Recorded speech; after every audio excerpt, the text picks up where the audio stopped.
ku samu manyan rahotanni bisa jarida News TV.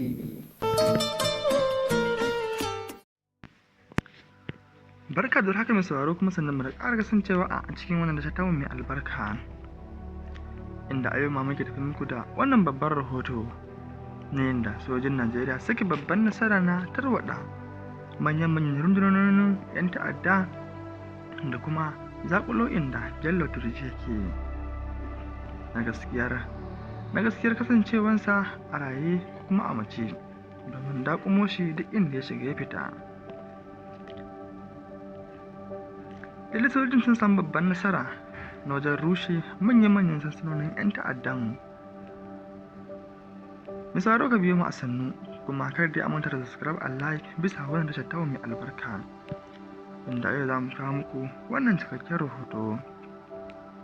Sojin Najeriya sun kaddamar da jerin hare-haren bazata na soka da suka dogara da bayanan leƙen asiri a sassa daban-daban na ƙasar nan. Inda cikin sa'o'i 48 da suka gabata suka ƙara zafafa farmakin kan 'yan ta'adda da masu aikata laifuka. A cikin wannan aikin sojojin sun ceto mutane 17 da aka sace, sun kama mutane 20 da ake zargi, sun halaka 'yan ta'adda 2 tare da bankaɗo wuraren tace ɗanyen mai ba bisa ƙa'ida ba a yankuna daban-daban: arewa maso gabas, arewa maso yamma, arewa ta tsakiya, kudu maso kudu.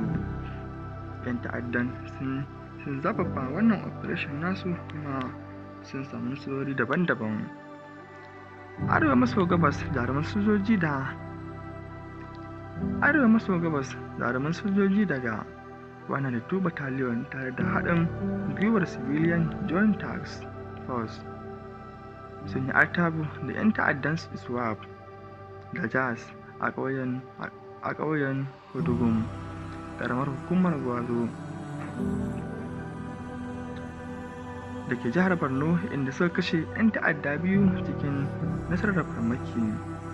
A wani labari kuma, wasu 'yan ta'adda 3 Fannanin Ari wanda aka fi sani da Abu Dujana, Hussein Hassan Modu, Abu Yusuf da wani ɗalibi sun miƙa wuya ga sojoji a ƙananan hukumomin Kukawa da Dambuwa saboda gajiyawa da shugabancin 'yan ta'adda da kuma mawuyacin yanayin rayuwa da suka tsinci kansu a sansaninsu.